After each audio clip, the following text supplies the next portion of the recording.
The Auraria campus is a wonderful institution, and it's unique in this country in combining the three institutions. And it began as an urban renewal project in what had been kind of a poor Hispanic neighborhood.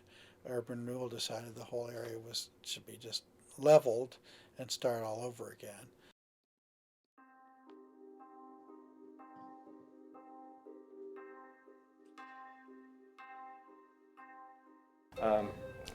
I'm an urban designer and an architect, and actually what happened in Auraria 40 years ago influenced me as to what direction I took in my career. When we talk about what led up to it, I've been asking that question for many years, and it's not an easy answer. There was a different philosophy, a different belief as to what would make a healthy city. Part of that was accessibility, proximity, planning options, infrastructure, cost. So Auraria was considered the top site. Well, I think part of the unwritten and unstated agenda of urban renewal was to remove poor people as well as poor buildings. What was considered physical deterioration was translated as social deterioration. Auraria was the heartbeat. It was the life force for these people that lived in the area.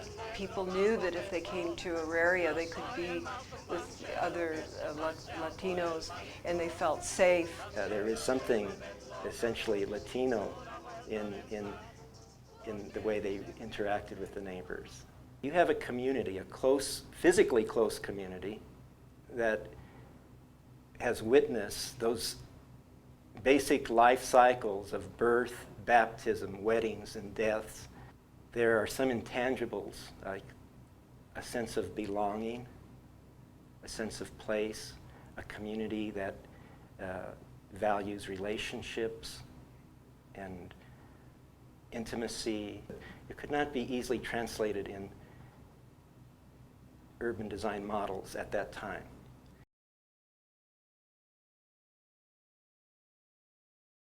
One thing that I'd always think about is the sacrifices and the extreme conditions that were taking place in 1933 when they bought this house, and why it gives it more meaning as to how it was a home, a very special home. Because in 1933 we had it was a really bad year in the Depression. There was housing shortages. The quality of homes that were available were very bad. The Gonzalez family had 13 members that they had to provide shelter for. In 1933, my grandmother was able to purchase this home, and it was really quite a remarkable achievement at its time, considering she didn't speak English too well. Well, it was Grandpa and Grandma's home, first of all. When we came over to visit, we would go upstairs, and Grandma was usually cooking, and we would just sit down and talk and relax. The restaurant really evolved out of who they were as people and serving the community. It wasn't just a restaurant, it was a community, a cultural center. We had people from all over Denver. Sometimes people would call from New York and say, we're going to be coming into Denver, we'd like to make reservations.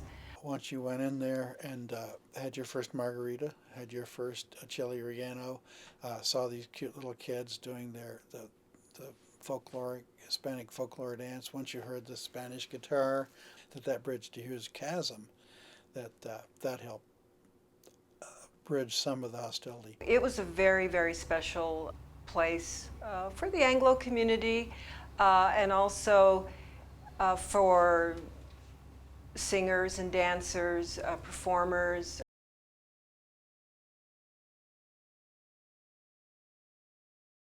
As the evening progressed, with the customers coming in, the music was turned up, and there was more laughter, running around. The waitresses were running around, serving beer and wine. If these walls could talk, they'd mention the hundreds or thousands of people that came through here the very poor people in the Depression who were looking for food and work that came to the door frequently, and the very rich people in Denver who felt that they could let their hair down and experience what a home was like, because this essentially first was a home.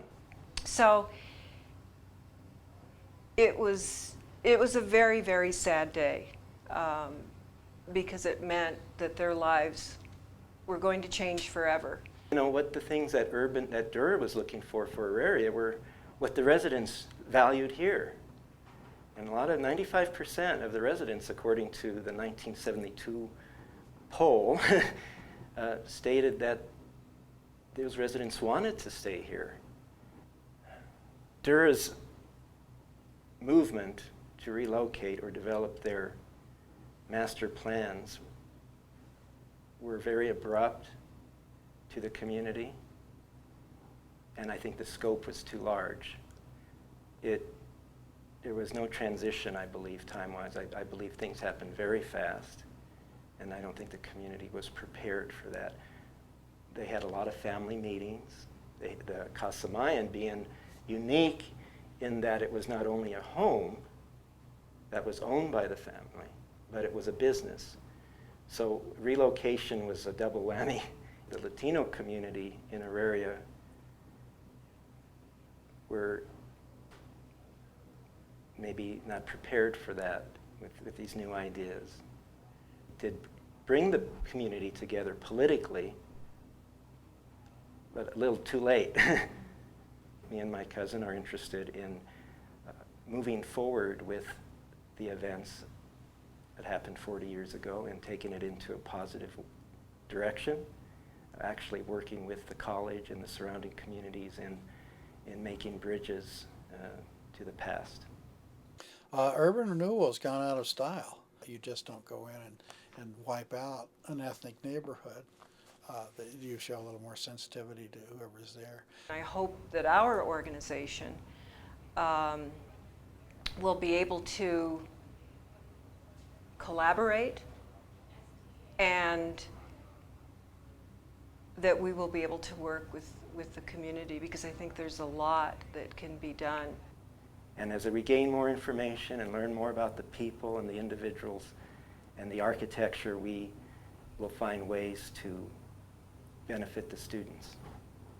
To where we have the staff and the students get involved, I think we can move forward and continue the learning. Part of it is to utilize my talents and the talents of other Aurarians to create something positive and collaborate with the college to make something positive out of this. So the more we learn and the more we can make it relevant to the students and the communities, the better the results will be for making these bridges and mending these losses. Something unique to this college, to this campus, is that it was overlaid in the neighborhood, and part of that opportunity is to embrace it and to find ways to learn from it. It's a laboratory for learning.